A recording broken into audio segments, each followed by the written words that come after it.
안녕하세요. 청취자 당신.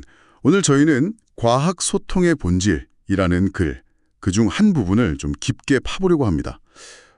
과학적 발견이 과연 언제 정말로 완성되는 걸까? 이런 질문인데요. 이 글에 아주 흥미로운 비유가 하나 나오는데 이걸 가지고 한번 같이 얘기를 풀어가 보죠. 자, 되게 유명한 질문이죠. 숲에서 나무가 쓰러졌어요. 근데 듣는 사람이 아무도 없다면 이게 과연 소리가 난 걸까요? 이 자료는 아주 단호하게 아니오라고 하더라고요.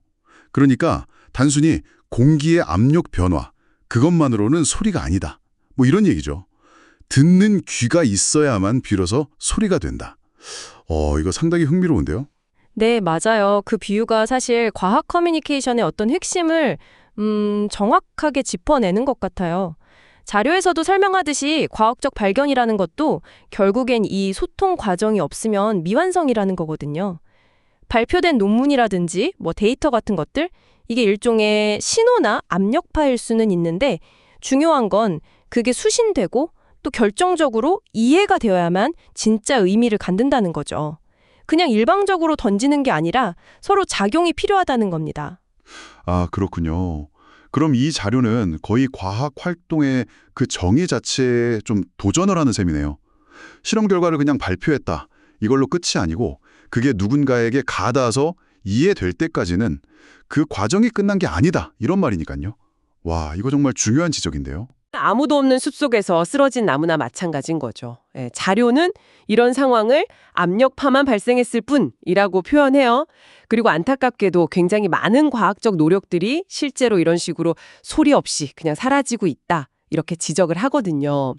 여기서 핵심은 단순 정보 공개 이걸 넘어서서 어떻게 하면 이 이해라는 실제적인 도달을 만들어낼 수 있느냐 하는 문제인 것 같아요.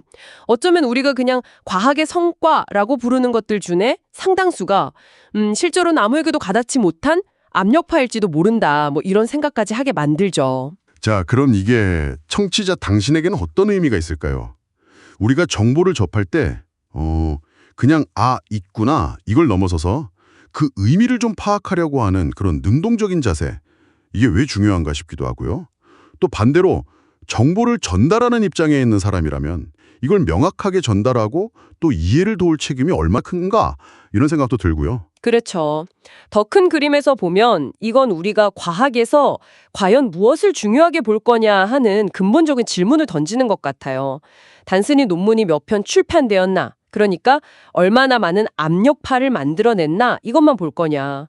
아니면 그중에서 얼마나 많은 내용이 실제로 동료 연구자나 혹은 대중에게 이해되어서 영향을 미쳤나, 즉 진정한 소리가 되었는지를 더 중요하게 볼 거냐. 이런 문제죠. 정보 접근성, 이걸 넘어서 이해 가능성, 그리고 실질적인 소통의 가치를 다시 한번 생각해 봐야 한다는 그런 시사점을 줍니다. 오늘 이야기의 핵심 다시 한번 좀 짚어보면요. 과학적 소통이라는 건 마치 소리가 듣는 귀를 만나야 비로소 소리가 되는 것처럼 발표된 내용이 이해될 때 그때야말로 완성된다는 것. 결과 발표 자체가 그냥 끝이 아니라는 거죠. 이해를 통해서 연결되어야 한다. 참 깊은 통찰인 것 같습니다. 네. 여기서 한 걸음만 더 나아가서 생각해 볼 질문이 있는데요.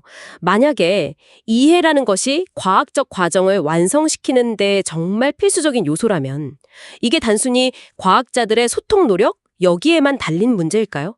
어쩌면 청취자 당신을 포함한 우리 사회 전체, 그러니까 청중에게도 좀 복잡하고 어려운 지식이라고 해서 그냥 소리 없이 쓰러지도록 내버려 두는 게 아니라 좀 더 적극적으로 귀 기울이고 또 이해하려고 노력해야 할 어떤 공동의 책임 같은 게 있는 건 아닐까.